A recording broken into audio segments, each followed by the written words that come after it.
Thank you so much for joining us, Olivia.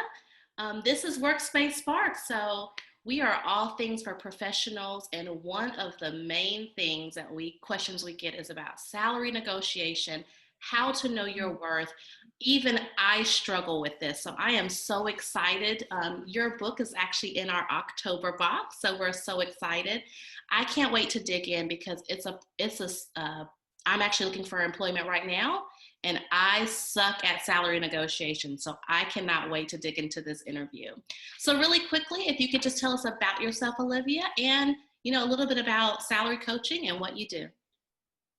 Well, thank you. I'm so thrilled to be here, Vanessa, and I'm delighted that you included my book in the box. I'm thrilled about this. Now, just to give you a little bit of background, my name is Olivia. I'm the founder of Salary Coaching for Women and the EmpowHER Society, but that's EmpowHER Society, H-E-R, right? Where we serve thousands of women, helping them on one end, figure out what their genius zone is, like what their purpose really is, and how do you actually monetize that as a career. You see, I'm a firm believer that you have this inner genius, right? That you have a purpose, a calling, whatever you want to call it. There's something at this given point in time that you are cut out to do better than anybody else on this planet. But it's a matter of figuring out on one end, what is that? And how does that translate into financially being able to do it in the workforce, right? Whether that's entering the career ladder or pivoting your career from where you find yourself right now, or even starting your own thing. Like, how does that translate into money? Like, I am very big when it comes down to loving your work and doing something filled with purpose. But if it's not bringing you a lot of money and like making you feel satisfied financially, you're not doing it the right way. Agreed. So yeah, that's in the nutshell what we do at Salary Coaching. Great, thank you so much. I don't know what it is. Sometimes we just don't want to talk about money, and so know your worth, get your worth. Salary negotiations for women. Again, it's in our October box. Cannot wait to dig into this. So, what made you create company salary coaching? Like, what sparked it, and why did you create it? So, so my career, the first 10 years of my career were spent setting people's salaries, really entrenched in figuring out what people were worth and setting the salaries on behalf of companies. I started my career working for a big HR consulting firm, creating golden parachutes for C-suite executives, figuring out what they should be paid on behalf of the company. So after years of doing this, I found myself one day reading, I think it was on the New York Times, an article by Sheryl Sandberg talking about how the gender wage gap was caused by the lack of government regulation and lack of company transparency. And it infuriated me. I was so mad because I was the one setting these salaries, and I was being completely impartial to gender, race, and any of these nuances that she was saying that companies were responsible for. And I was following all the government regulations, and honestly, they seemed just fine. So I did not believe in the gender wage gap. And at this point, I actually went out further. I was like, I'm going to prove that there's no gap.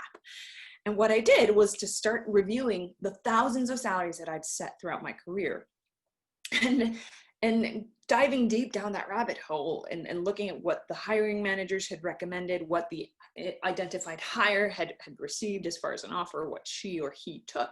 And what became apparent was that whenever I'd offered a recommendation for an identified hire, right? So someone who was being hired and there was room to negotiate. Say I'd offer something between 0 to 100 to the hiring manager, and the hiring manager kind of brought a number to the table. Whenever it was a guy who was being hired, he'd hover around the 50th to 75th percentile of what I'd recommended, right? So if I was offering 0 to 100, he would be brought in between 50 and 75. And whenever it was a woman, she would be brought out hovering around the 25th percentile of what I'd recommended. So I'm like, whoa, what gives? What's going on here? So I really went down that rabbit hole to figure out what was going on. And to make a very long story short, what ended up being the moment of epiphany for me was realizing it wasn't that companies or government regulation wasn't kind of being used in place. But when it came down to it, the biggest problem that I was seeing right in front of my eyes was that either women did not know what they were worth in today's market. They didn't have that, their finger on the pulse of their market value, or even if they did not know how to ask for it. They did not know how to advocate for themselves. And at that point, I was like, you know what? I'm quitting my cushy corner office job to start my own thing. And here we are, Bravo 5, 6, 7 years later. Bravo to you to see something and challenge it, and to see a need. Because again, someone like myself, I look down a job description, I'm like, I fit only 80% of these things, I'm not going to apply. Or how much should I really ask for? So this is such a great, I just think that just money period for women is so hard, and men sometimes. We do have a lot of subscribers that are men. Men sometimes deal with negotiation as a challenge. So next question, what are some of the biggest challenges people face when negotiating their salary? It's interesting because I do find there's a difference in gender. When it comes down to a guy, they usually will do a very cursory search and just like go with kind of like their gut feeling and just ask, right? But when it comes down to women, what I've found is we don't really like to advocate for ourselves.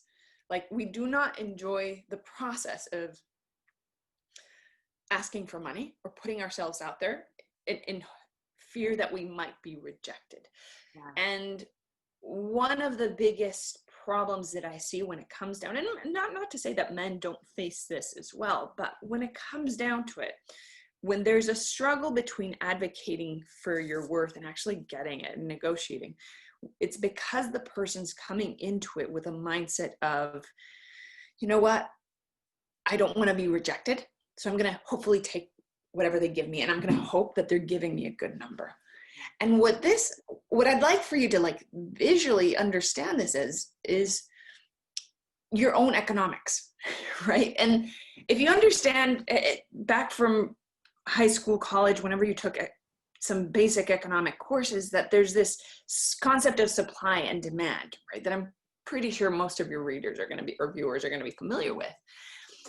And we apply that to the world economic environment and how there's microeconomics, there's macroeconomics, and at the end of the day, it's just supply and demand.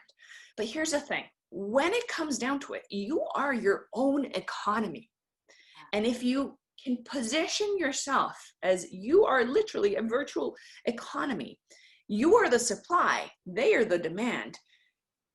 If you start off from this vantage point where you're going to oversupply them and meet and exceed their demand, they're not going to give you what you're deserving.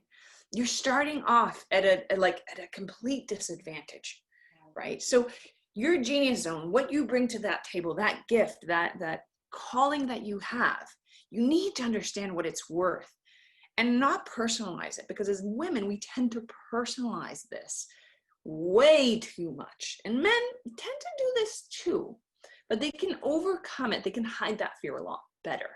And when you personalize it and make it, oh, they're not going to pay me, like I'm not worth that, you bypass understanding that indeed you are shortchanging your own economy. Awesome. And you're going to settle and you're going to be dissatisfied in the long run. Awesome. You mentioned that men will do their research. So my next question is, how would someone quantify their value in today's market? Is it that research that men typically do up front? How do you quantify your value? So it's not that men do more research than women. Okay. Men do the same kind of research as women, but they go with it, right? If they are feeling any hesitance about the number that they found, they'll still go with it, right?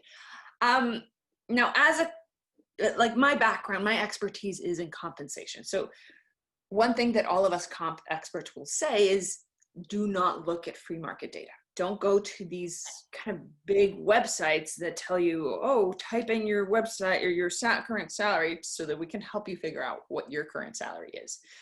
I can name websites, but I'd just rather not. But most recruiting websites or most websites that have job postings also have this like this thing where you can type in the job that you're looking for, and they're going to give you an average of salaries paid for that position.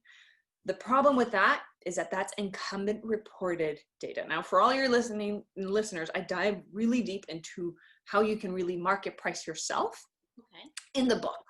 So I sure hope that they take advantage of that, because the data that you can publicly find available without doing much resource is incumbent reported data. So they rely on individuals to report accurately what they earn. But here's a problem. Individuals like you and I don't have any incentive in reporting an accurate number. We can over-report, we can under-report, whether we're doing it consciously or not, right? There's things that an individual doesn't know how to account for, right? Is that additional pay that I'm receiving to pay for my education, is that base pay, or is that total comp, or is that bonus pay, right? You don't know how to necessarily break those things down when you're reporting them into this salary question that they ask you when you report your pay into that position, right? So companies and at Salary Coaching, we rely on market pricing data. So we actually buy salary surveys that are reported, like the salaries are reported by companies. So they, you know, that it's company reported, not what's called incumbent reported. Right. Awesome. I've never heard that before. I have seen those on like LinkedIn and different things where I've seen the free market, but I've never heard that before. So definitely we'll dive in to make sure I learn more. In your book, you discuss nonverbal language. Can you talk more about nonverbal language? Absolutely. People think that your negotiation, or what transpires in a conversation, is literally from the mouth out. But only roughly 20% of what you're communicating is nonverbal, is coming out of your words. The rest, 80% of what you're saying is coming out of your body language, right? What we convey, and this is, again, it translates onto Zoom as well as it does into in person. You see, there's so much that we're not thinking about necessarily when we're going into a negotiation. We get stuck in our head thinking whether they're going to give it to me or not. Like, oh, I shouldn't be here. Why am I dressed this way? Like, we, instead of kind of looking externally, we go into our head and start spinning, and we don't realize that that's going to impact the energy we bring to the table, the aura, if you will. And it's not to really get kind of woo-woo here, but the reality is we are so much more than our words. The energy with which I'm projecting this conversation right now, how I'm showing up, right?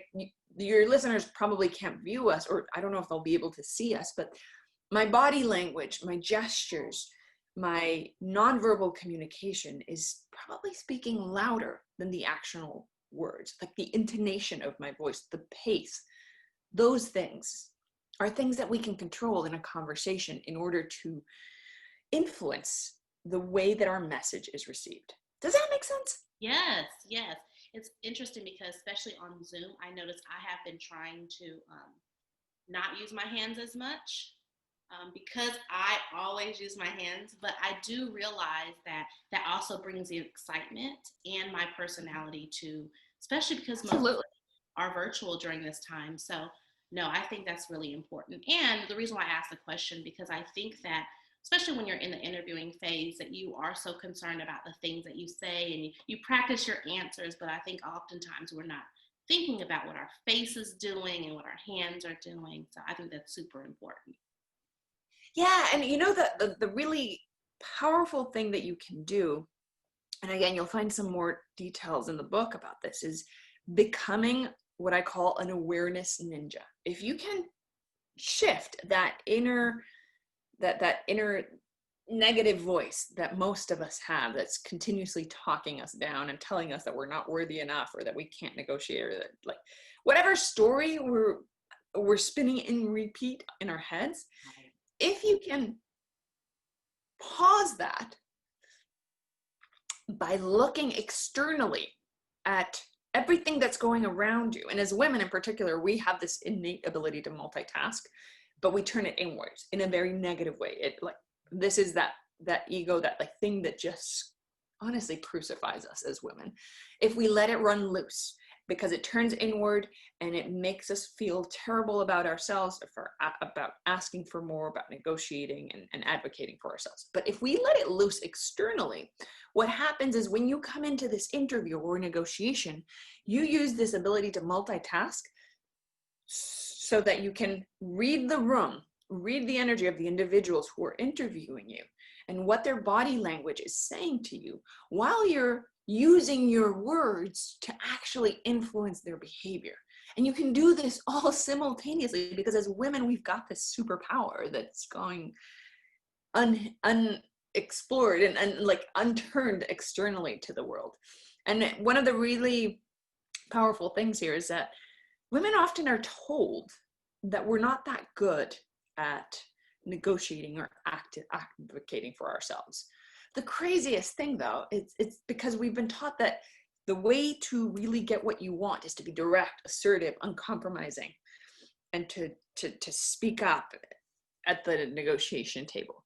When the truth is, all of those nurturing and motherly skills that we've always been taught to keep at home, to use to take care of our kids and just to be the woman of the house, those are the tools that literally make the best negotiators out there. And in fact, if you go and ask any expert negotiator, whether that be like hostage negotiators or salary negotiators and money negotiators around the globe, who is hands down the best negotiator in the world, they will all tell you Oprah Winfrey. Really? Yes. She's the embodiment of these nurturing and motherly skills, but she can literally get anyone on her show, if she had the show, when she had the show, right? She could get anyone on her chair to confess, whether it was a murder or a superstar or death row inmate. Like, she could get anyone to confess whatever she wanted them to confess on stage in front of millions of people. I need to tap into my superpower. Heck yeah, you've got them. That's a crazy thing. But we've always been told that that's not, it doesn't have a place in the workforce. It doesn't have a place in the negotiation or the business world, when it really does. Awesome. Well, especially right now, we are finding ourselves in times where people are trying to make shifts and redo their resumes and things. So we've talked about negotiating. We've talked about, making sure that you quantify your value. But what about on your resume? Like, what are some few secrets that you can give us on crafting that resume that will get us through? Oh, yeah. Well, first thing, my true belief is that we should probably kill the resume very soon. I mean, it's been around since the 1400s, since Leonardo da Vinci invented it. In the 1400s. Crazy to think we're still using 2 sheets of paper to like get our way, especially in an era that we've moved so far beyond that in towards, visual and video imagery. I've never thought about that. It's crazy. But here's, if I can give you a couple of golden nuggets to take to your resume, is the first thing that you need to understand is the first 7 seconds of someone on your resume are sheer gold.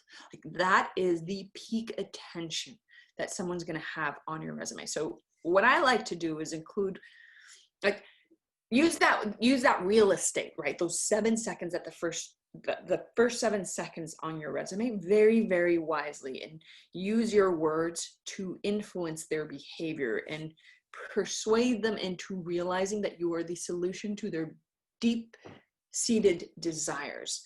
And the reason why this is so important is because as human beings, we make initial judgment calls. Whether we like it or not, we make judgment. Like, we decide first on emotions and then rationalize things, right? So, and this comes back to like our limbic system and very, very old ingrained tools that we had to survive. When you're faced with a critical situation, with any kind of situation. So if you go back to saber-toothed tiger days, right? Where we were caveman, cavewoman being chased down by a threat. We had to make an initial judgment call. Is this a good situation? Is this a bad situation?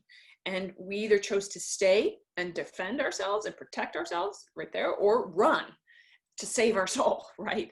So fast forward this, we no longer have those kind of threats or situations very often that we have to face.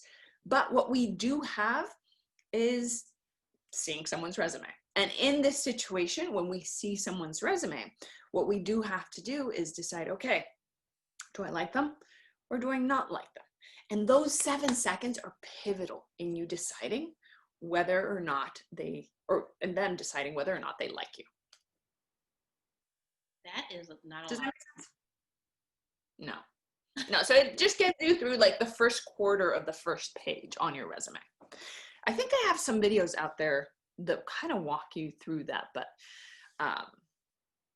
yeah, everything else, honestly, on your resume does not matter. Everything else on your resume should just corroborate that first paragraph, if you will. That little blurb that I think everybody should have, a little blurb in the beginning that really hits the jugular when it comes down to what that hiring manager or that opportunity holder is looking for. Wow. Thank you so much. That's really good. I'm definitely going to take that tip too. And I've listened to a lot of people talk about resumes and never really thought about that, because sometimes I took that blurb off. So definitely going to make sure I do that. This has been great. Thank you so much for spending time with us. I cannot wait to dive into your book here, because it's something that I need, and I know it's something that both the men and women that listen to us need as well. So a quick few things that you want to close us out with? Well, listen, I know these are crazy times that we're living through, but the truth is, if you know what you're worth and you know what you're bringing to the table, you've got every single tool at your disposal, like within you, to actually advocate for it. So keep going. If you're finding yourself in a situation where maybe you're in between jobs or you're not being paid enough and you're questioning as to whether or not you should go out and advocate for it. First things first, I am a firm believer that if you have this gut feeling that you should be paid more, it's for a good reason. You and your subconscious understand you better than anyone else. Even if the hiring manager or person you're negotiating with tells you that you're not worth this, I think it's a perfect cue for you to start thinking, you know what? Maybe they're wrong. Maybe it's not me who's wrong, and they're wrong. And it's just that the universe is calling me to step up into something greater and bigger. So when you feel that calling, that the universe is calling you to step up on deck, whatever it is that you believe is calling you to step up on deck, I really encourage you to listen. And if you want to join us or want to be part of want us to be part of your journey with our community of ladies. Now, this is only for the ladies. Sorry, guys. Feel free to check us out at the EmpowHERsociety.com. That's EmpowHER, HER, society.com. Awesome. Thank you so much again. I can't wait to dive in. We'll be doing a quick review for our subscribers about your book. Thank you for giving us your time. And I will be taking some of these tips too. So hope that people are able to take these tips and get more money. Thank you. Thank you very much.